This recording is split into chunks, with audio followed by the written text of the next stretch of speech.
High বন্ধুরা, আজকে আলোচনা করব কিভাবে তোমরা ইতিহাসের নোটস তৈরি করবে।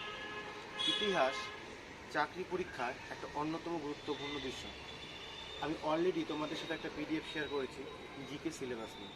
সেখানে ইতিহাসের গুরুত্বপূর্ণ টপিকসগুলো লেখা আছে, তোমরা সেই পিডিএফটা দেখে নাও। নোটসটা কীভাবে বানাবে? ইতিহাসের তিনটে পার্ট: প্রাচীন ভারত, মধ্য ভারত এবং আধুনিক। তোমরা যে কোনো একটা বই নিয়ে নাও, সে জীবন মুখোপাধ্যায় স্যারের বই হোক বা তরুণ গাল বা যে কোনো একটা ইতিহাস বই নিয়ে নাও। সেখানে প্রাচীন, মধ্য এবং যে আধুনিক ভারত, এই তিনটের আলাদা আলাদা তিনটে খাতা বানাও, অথবা একটা খাতার মধ্যে তিনটে পার্ট করে নাও। সবচেয়ে ভালো হয় তিনটে আলাদা আলাদা খাতা বানাও।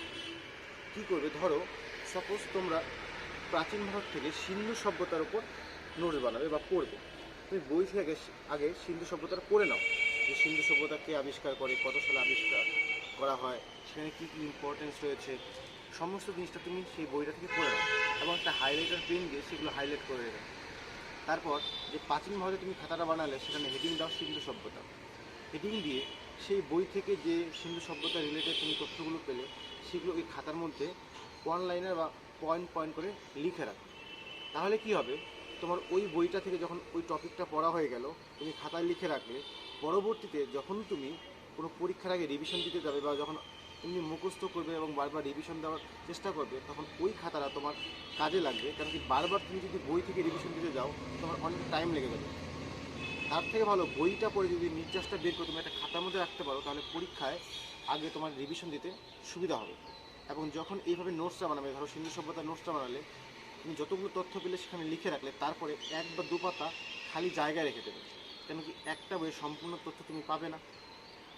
সেই বই থেকে তুমি যে নোটস মানে ইগুলো পেলে, টপিকগুলো পেলে বা লাইনগুলো পেলে, সেগুলো তুমি তো মুখস্থ করে নিলে।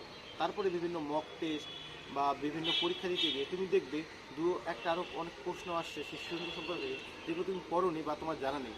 তখন কী করবে, সেই যে প্রশ্নগুলো যেগুলো তুমি পারলে না মক টেস্টে বা কোনো পরীক্ষায়, সেগুলো এসে আবার ওই যে সিন্ধু সভ্যতার যে নোটসটা আছে সেখানে অ্যাড করে দেবে। এইভাবে তুমি একটা বই পড়ে কিছু পয়েন্টস লিখে রাখবে এবং সাথে কিছুটা জায়গা ফাঁকা রাখবে, যাতে পরবর্তীতে তুমি ওই টপিক রিলেটেড বা ওই চ্যাপ্টার রিলেটেড যে ইনফরমেশন পাবে সেখানে লিখে রাখবে। এইভাবে প্রাচীন ভারত, এইভাবে মধ্য ভারত, এইভাবে আধুনিক ভারত। আর হ্যাঁ, কখনো এইভাবে করবে না যে প্রাচীন ভারতটাকে টোটালটা শেষ করে, নোটস শেষ করে তারপরে মধ্য ভারত, তারপরে আধুনিক ভারত শুরু করবে। তাহলে ধরো অনেকটা টাইম লেগে যাবে সেটা কমপ্লিট করতে। তুমি ধরো আজকে সিন্ধু সভ্যতার উপর পড়ে নোটসটা বানালে, কালকে কী করলে, মধ্য ভারতে তুমি চলে গেলে সুলতান বংশ, সেখানে সুলতান যুগে দাস বংশ, তুঘলক বংশ, এগুলোর উপর একটা নোটস বানিয়ে পড়ে নিলে। তারপরে তুমি কী করতে পারো, চলে গেলে তুমি আধুনিক ভারতে। আধুনিক ভারতে তুমি বিভিন্ন স্বাধীনতা সংগ্রামী ব্যক্তিদের বা বিভিন্ন যে অ্যাক্টগুলো রয়েছে সেগুলো রিলেটেড তুমি একটা নোট বানাতে পারো। আমি অলরেডি তিনটে আলাদা আলাদা পার্ট করে ওই পিডিএফের মধ্যে দিয়েছি, তোমরা ওখান থেকে দেখে নিতেই পারবে।